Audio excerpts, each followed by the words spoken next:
70 years, one of the most iconic vehicles known across the world. Ladies and gentlemen, the all-new 2022 Toyota Land Cruiser.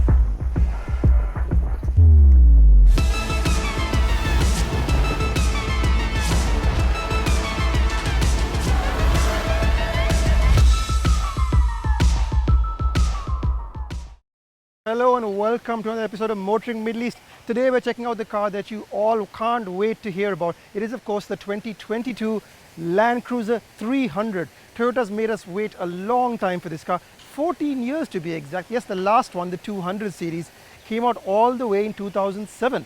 And I was a much younger man then. I even had like white hair. I probably had black hair, who knows, I was always old. This car, by comparison, all new. That's what's taken so long. So it's an all new platform called TNGA. So it's the first time they're putting this new platform on big cars. This is going to be in the Cruiser and the new Tundra that potentially might even come to this region. Who knows?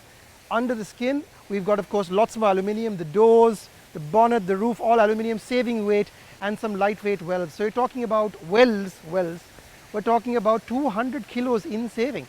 And added to that, there are no more V8s, there are only V6s. There's a 4-litre V6 which is pretty familiar from the old car, about 270 horsepower.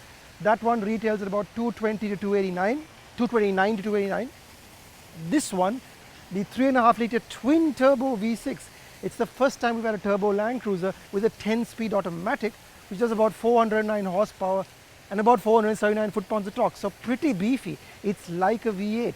It's also priced like a V8, 297,000 dirhams for the starting model, and goes all the way up to 354 for the all-singing, all-dancing VXR.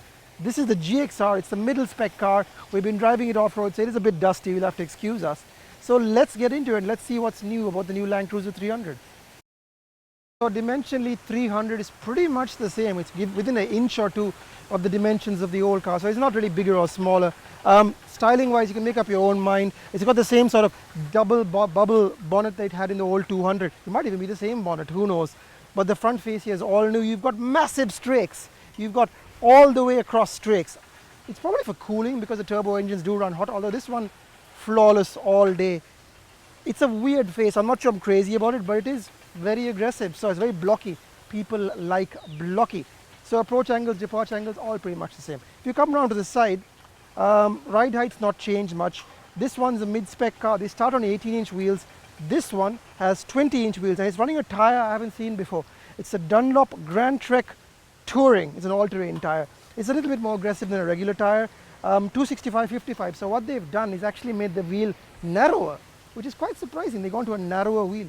Who knows why? I'm not crazy about these tires, but let's see, it's early days. Yeah, from the side, you'd be absolutely forgiven for thinking this is exactly like a 200.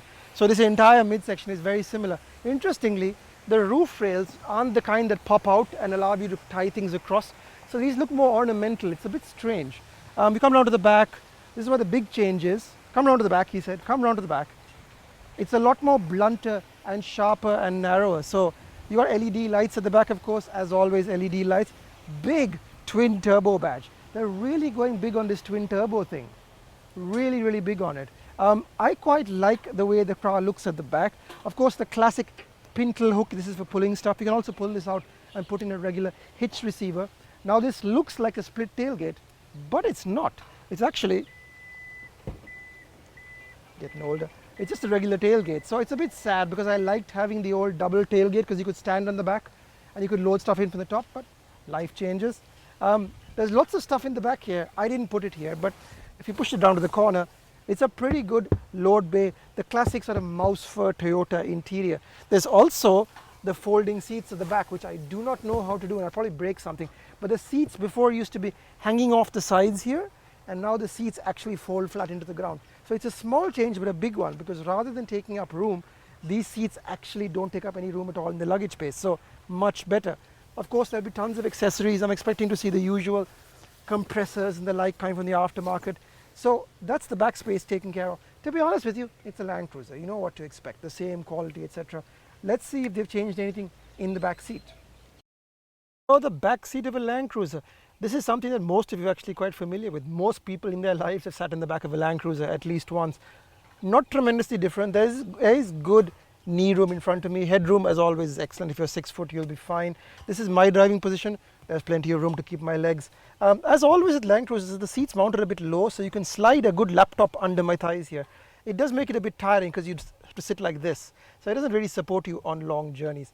In front of me, I've got a map pocket. That's about it. Rear seat entertainment probably doesn't exist yet, probably hasn't been made yet. We have got a drop down armrest. Why do I always forget what armrest is? 2 cup holders, blah blah blah, nothing special. If you come down to the back here, you've got a rear seat cooler control, so you can turn that on and have AC basically. Oh, you also have USB charging points here. Are they any good? I have no idea what they're micro USB, so that's quite cool. Actually, correction, they're USB-C. So yeah, iPhone people are probably out of luck really. And you've got another charging point here just in case.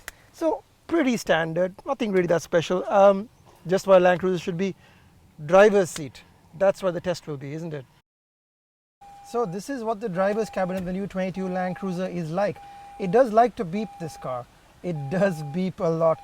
This one's the mid-spec GXR car, so you don't actually get memory seats, which is a bit surprising. You have to get all the way to 350,000 dirhams and a VXR for memory seats. So in here you got really nice, easy to use controls, nice looking wood. I'm hoping it's wood, something. All automatic as always for the window switches and the usual controls and so on.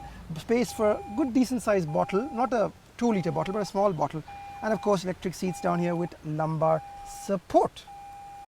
So here we are in the interior of the Land Cruiser 300, and first things first, the thing that I kind of like the most about this car is the fact that the cool box is double hinged, triple hinged even in the top version. So what does that mean? Well, you can open it like this and retrieve your cooled beverages, all halal of course. You can do it like this and open it from both ways. How do they do it? It's witchcraft. It's incredible.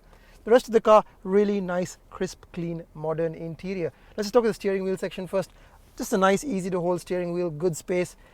I wish Toyota, I mean the wood is nice.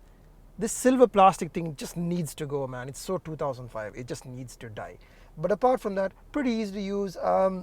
As always, Toyota thinks that our fingers are in weird ways. So like the volume, the thing that you use the most is like down here.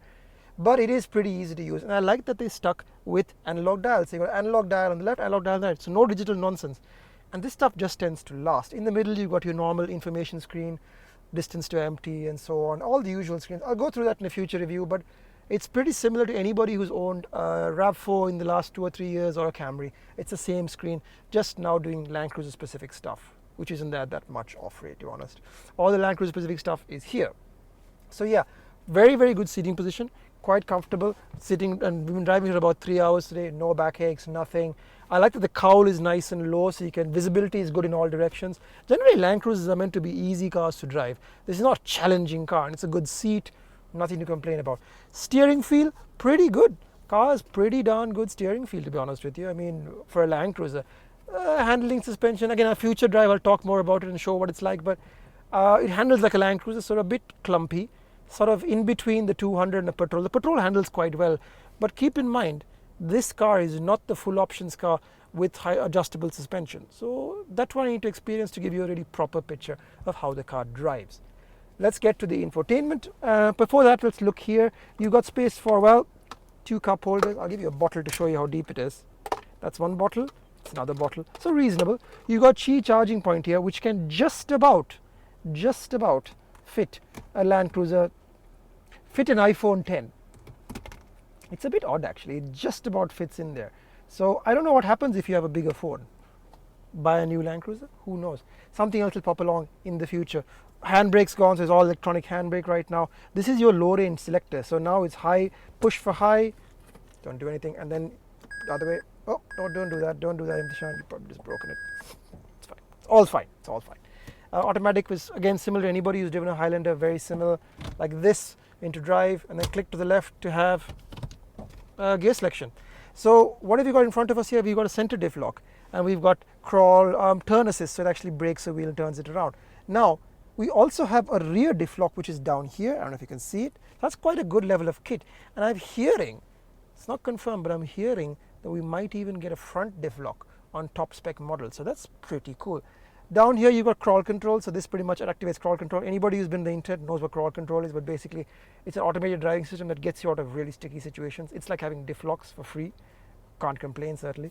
You've got MTS, which I don't know if you can actually see it on the main screen. Allows you to select between basically deep snow, mud, sand, dirt, and automatic. I didn't play around with it much, but it works. It works enough for most people. Certainly can't complain. Then you've got drive modes. A Land Cruiser with drive modes. Weird, right? So now on the drive modes you get Sport, which probably alters the throttle and transmission settings, Normal, and Eco. Now one thing I have to say which is quite nice, most cars with adjustable drive modes, what they do is they make the normal mode so laggy and lethargic that you just want to kill yourself. But this one actually is pretty brisk, even in normal. It's actually pretty lusty. Like I would say it's broadly similar to the V8s, if not better. It's pretty good. Can't complain. You've got USBs down here. You've got another my USB-C down there. Charging points galore. And then up here, you've got your main controls. Once again, silver plastic raises head, but it's not bad. No volume knob. I'm not too crazy about this, but what are you going to do? Power, PWR in classic Japanese form.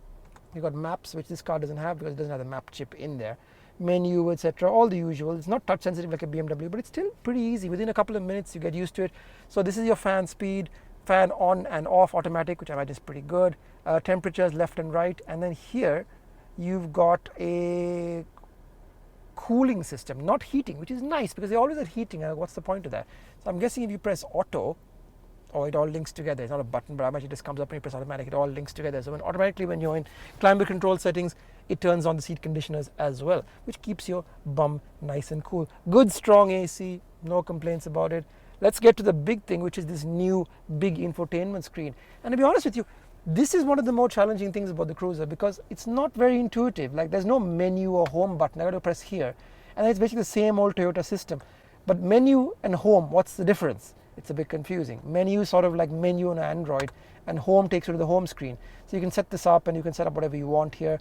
You've got your trip information down here. It takes over the screen, shows you all the various features, and then you've got music, shortcuts. There is seat cooling. Oh, it's only seat heating. Never mind, I'll turn the seat coolers on because it's a hot day. AC and so on. But it is a bit confusing because you're not quite sure where you're going and where you're coming from. This is left and right controls and so on. It's not the best in the world. You do have CarPlay. It isn't wireless CarPlay. It's just CarPlay. But to be honest, that's what most people need. Let's see what's on the information screen. It's an eco mode. Who the hell put into eco mode? I don't like that. Can I make it big? Yes, you can by pressing this. And this basically shows you how much accelerator you're using, how much brake you're using, and your G-forces. Stop it, stop it. You really don't want to be having too much G-force in a Land Cruiser. Bad things will happen. So yeah, you just come back to me. Overall, I think pretty impressive car for a debut vehicle. We haven't really had much of a chance to drive it, and I want to drive it, but I don't know if I get a chance to really have the time to put it properly to the test. I'll be able to take a proper drive at some point in the future. But this covers all the basics of what you're expecting when you get your Land Cruiser. The drive experience, I think I'll hold my final verdict till we get back to Dubai and I get to see what the car is like. But broadly, impressed with the engine, impressed with the transmission, impressed with the comfort, impressed with general robustness, feels very solid like a Land Cruiser does. Little stiff, more stiffer than the old 200, which is quite surprising. It's not the soft pillowy ride that you get before, it's a little firmer. Whether you like it will be up to you. But overall, a pretty good update, feels very modern, very fresh. And let's be honest, you don't care what I say. You're just going to buy it anyway. So on that bombshell, thanks for watching. This is Imthishan, this is Motoring Middle East. And catch up with us soon when we do the full test in Dubai. Thanks.